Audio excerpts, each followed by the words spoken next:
Hi friends, today we are going to give you a small video on how to pack plants for long distance travel. What do we actually need and what I have. Sphagnum moss, which is dry right now, needs to be put in water, soaked and make moist. So we are already going to put it in water so that it becomes moist. So you need a bucket, half a bucket of water, some sphagnum moss. You can easily calculate how much you need. Today I'm going to do on 2 of these mangoes. Well, they are small, so what to do if they are big? You may need to sometimes prune it here and make it small so that it can be easily sipped in a small box. But these are just slow growing varieties of mangoes. They haven't done much for maybe half a year or almost a year. This one is EPIPHYTES from Egypt, one of the best varieties there, and this one is a golden queen mango. So we are going to do this with these 2 mangoes, and I have probably, I would say, 2 fists of sphagnum moss, and that should be enough. One whole fist should be enough for if you are going to do for a 1 gallon pot mango, or mango that is like probably 2 feet tall. And then one more thing you need is a wrapper like this. It's a SARAN wrap, so you can use a lot, like a more wider one, or you can use shorter one, doesn't matter. It's easier with this one. So let's start. It's always very painful to bare root a plant because it's very happy in the pot, but we need to sometimes. So keep the label. If you have the label, keep the label, because sometimes if you are taking many plants, you may miss which one is it, and I'll show you how I do with this one. Another thing is that the soil mix. If the soil mix is loose, like this one probably has peat moss and some perlite vermiculite mix, maybe even some sand, then it's easy to do. If it's clay, then it will be very difficult because it won't wash out when you shake it or put it in water. The soil will not come out from the roots. So it's a little difficult with the clay, but this one will be easy. I have put some on top. I had put some pine bark, so which I'm going to remove, and I'm going to put in that black top, I don't know what it's called, black thingy that I got from Home Depot. You can see it's in the section where they do cement work, because I think it's used for mixing cement, but we can use it easily for. So then do like this. With mangoes, the roots are not white color, so this one looks like it has roots, very long roots, and it's coming out pretty easily. Just from very light, this has very, very long roots. So we have to be careful not to damage any of the roots. A little bit of here, close to the trunk, it's removed very easily. Some mycorrhizal activity I can see here, all these white small ones in the roots, it's a mycorrhiza. So next what we do is, many times when you have to take your plants, you don't want the soil mix that comes from the nursery and you are taking it to a different place, different state, then it's good to take it in a soil-less media like sphagnum moss. So our sphagnum moss that I put in the water before, it's already soaked now. So make sure that you squeeze it completely. So it becomes like this, it's completely squeezed. No water comes out when I squeeze. So I put it aside now. Another one.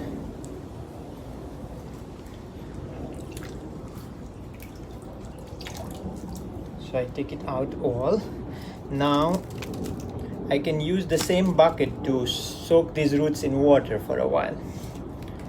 It does 2 things. It gives the roots some water, and it also, what it does is it removes extra soil that was hanging around in the roots. So now this one has no soil. It's completely bare rooted, and the good thing is that the roots are not very hard, so they can easily be squeezed into small area like this without damaging anything. When you are ready to plant, you will have to uncoil because you don't want the root bound status. So this is what it is. Now it will be a little tricky because I'll have to change the camera. I'm gonna put it in the water for a while. Let's see how the roots of this one, Golden Queen. I mean, the rootstock is probably turpentine, so it's not roots of Golden Queen, but different roots are different when you are removing the soil. It's very surprising. Some roots are very developed. That plant hardly had one floss, hasn't had any floss in the last almost a year actually, and you could see how deep the roots were.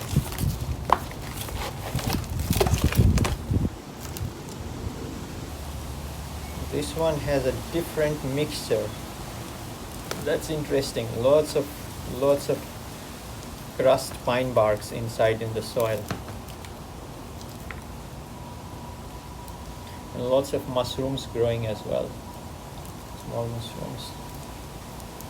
So this one wasn't as easy as the last one. It looks like lots of small fibrous roots in this one instead of a long tap root. So different ones. I shake a little bit. If it's not going, then we will have to put it in water and everything will go. So let's do the other tree first.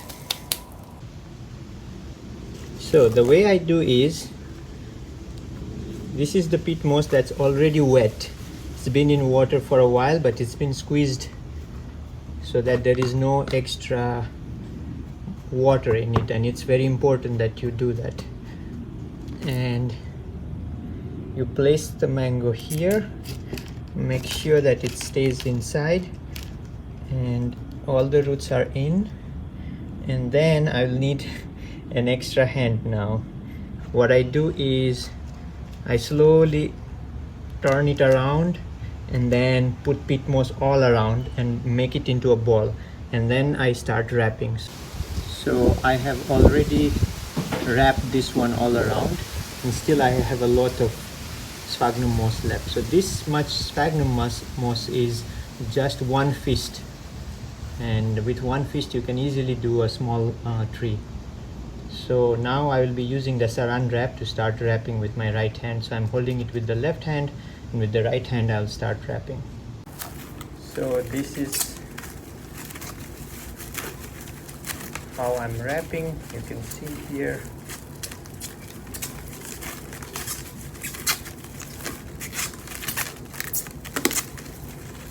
So you can even wrap the stem because they may also dehydrate when you are traveling.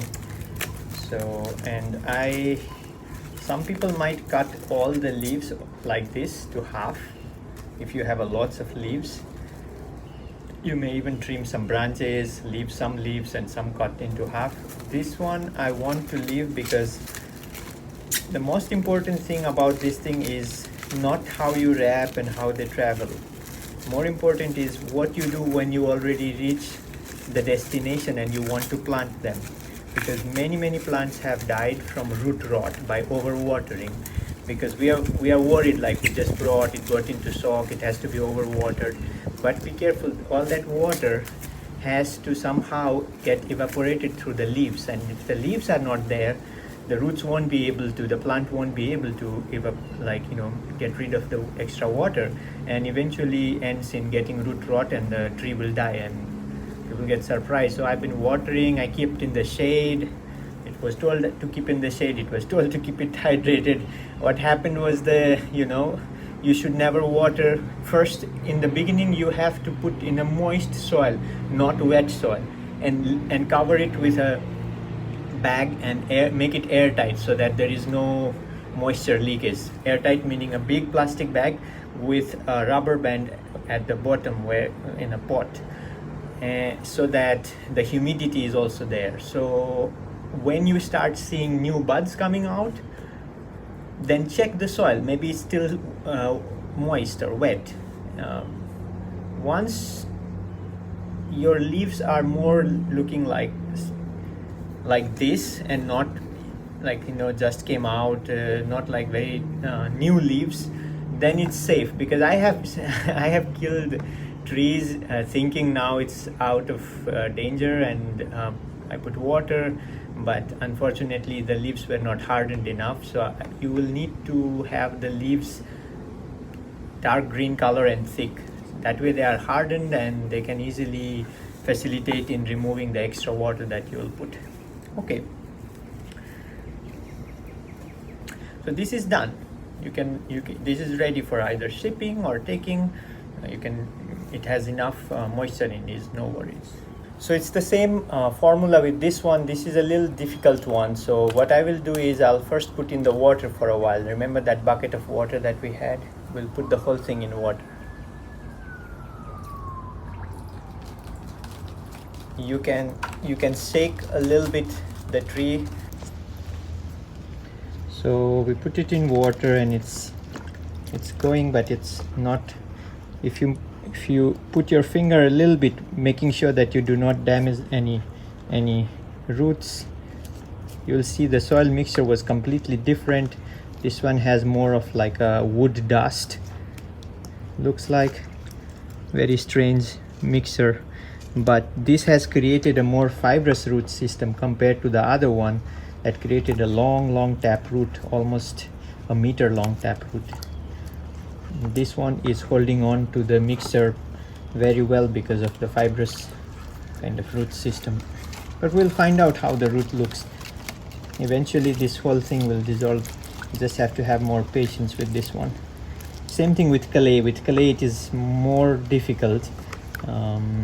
It will take a long time in water and a lot of scraping with hand when the soil is softened to actually remove.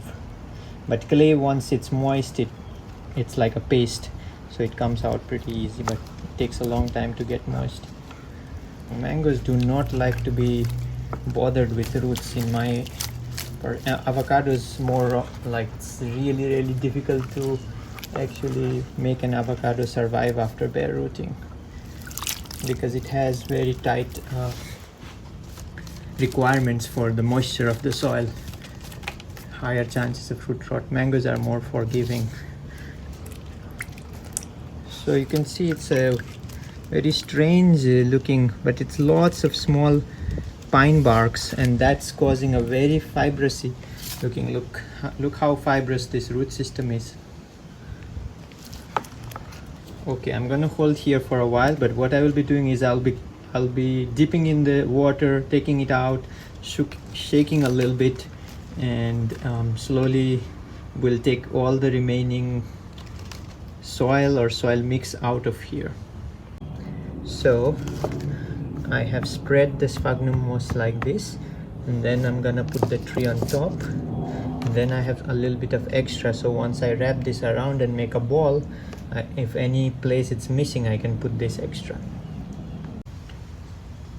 So it's looking like this, which is good. Now we wrap it with the saran wrap. This sphagnum moss, as I said before, it should not be wet, it should just be moist, so no water should drip when you are squeezing like this. So I have wrapped it around very well a couple times. Make sure you make it a little tighter when you wrap, so that the roots are touching the sphagnum moss well on all sides. And then I'm going to wrap the whole tree. I am going to leave the leaves. That will help the tree to survive later on when you already plant it in a pot. That's my experience, so I'll leave the leaves as they are. I will not cut them.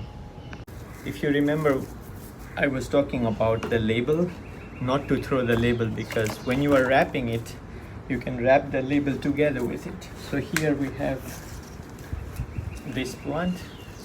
I will do like this, and that way it will stay intact together with the plant. And you can also write outside this, but this way, which is good, it will stay together.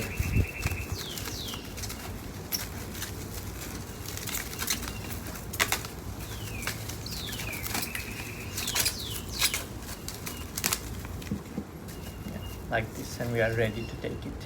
So friends, that was a small video on how I wrap trees for transport. So you can do it in many different ways, and some of the questions might be, what if you do not have a sphagnum moss? I had similar situations once where I did not have, and I was putting wet clothes. I had some spare small towels, or you can even do wet tissue paper, because they also stay moist. Not ideal as good as sphagnum moss, but if you don't have, what to do. Another one is, commercially they sell these hydrating gels. I think one of the nurseries, I was buying some plant, and yes, cuttings, actually, Fruitwood nursery, they were sending cuttings of some pear cuttings, and I was surprised they sent in some kind of small gel, hydrating gel. So that is also okay. That's also a soilless media, and that also can keep the plant roots hydrated for a long distance travel. So as I said, the most important part is after you actually reach, and what you do with the plant. As soon as you reach, you unwrap it, make sure that it's not like a sunny area, it's in a shade. Take a bucket of half a bucket of water and put a little bit of mycorrhizal powder in it. If you have some kind of root enhancing mycorrhizal boosting powder, that will be great. Some people also put 1 drop of fish emulsion. That might also be good. The most important thing is the roots have to be hydrated. So do not do anything that would have water actually getting sucked from the roots instead of roots sucking the water. Meaning too concentrated water will not be good for the roots. Have to be hypoosmolar in a more scientific word. So and then make sure you plant not in very wet soil. If you are planting in peat moss mixture, peat moss perlite vermiculite, make sure that it's moist but not wet. Same way, put in water maybe a couple hours, and then squeeze all the water out so that it's just moist, and put the roots there and cover the whole thing with a nice plastic barrier, airtight, and bring it down to the bottom of the pot, and then put some rubber band or tie it with a plastic so that no moisture escapes, and keep it like that in shaded area until you start seeing buds coming out. Still do not water, but there's just a positive sign. After 2 weeks you might see it. Once the leaves have become hardened, and then you can remove once the buds start to come out, you can remove the cover and water once you start seeing fully, when the leaves are fully out. Mangoes are pretty hardy if it's the mangoes. If it's other trees, you can just see according to trees which one you are doing. Some trees actually need more water, some trees need to be dry, like avocados will not want to be watered at all until more leaves come out. So it depends on what plants they are. Thank you. Thanks for watching. Please like and subscribe, and keep watching. Thank you.